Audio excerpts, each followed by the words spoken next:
Samuel 10. David defeats the Ammonites.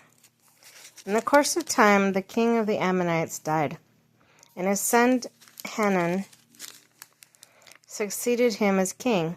David thought, I will show kindness to Hanun, son of Nahash, just as his father showed kindness to me.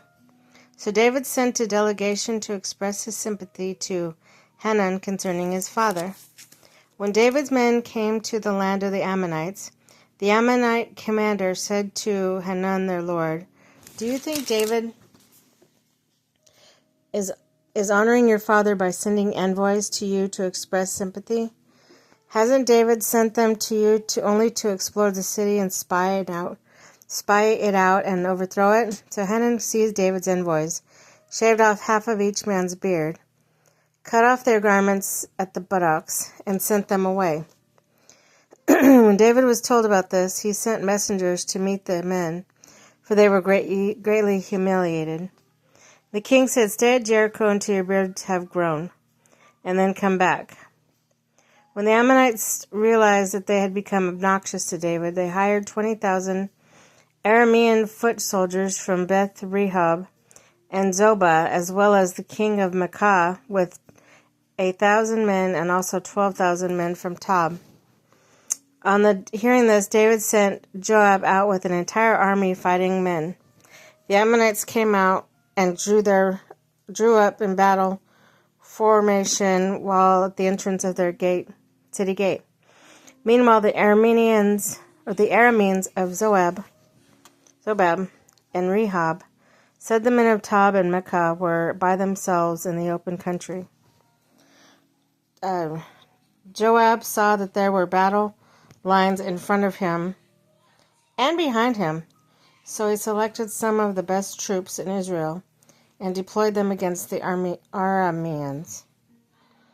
He put the rest of the men under the command of Abishai, his brother, and deployed them against the Ammonites. Joab said, If the Arameans are too strong for me, then you are to come to my rescue. But if the Ammonites are too strong for you, then I will come rescue you. Be strong and let us fight bravely for our people in the cities of our God. The Lord will do what is good in his sight.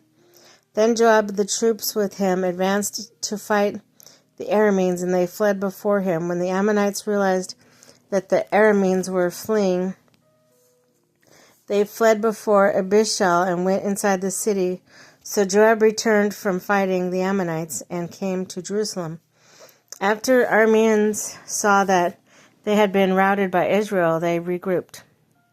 Hadaezer had Arameans brought from beyond the Euphrates River, and they went to Helium with Shobach, the commander of Hadaezer's army, leading them.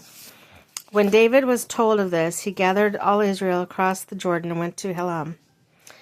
The Arameans formed their battle lines to meet David and fought against him.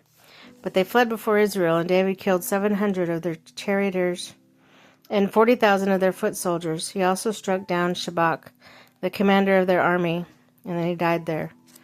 When the kings who were vassals of Hadaezer saw that they had been routed by Israel, they made peace with the Israelites and became subject to them. So the Arameans were afraid to help the Ammonites anymore.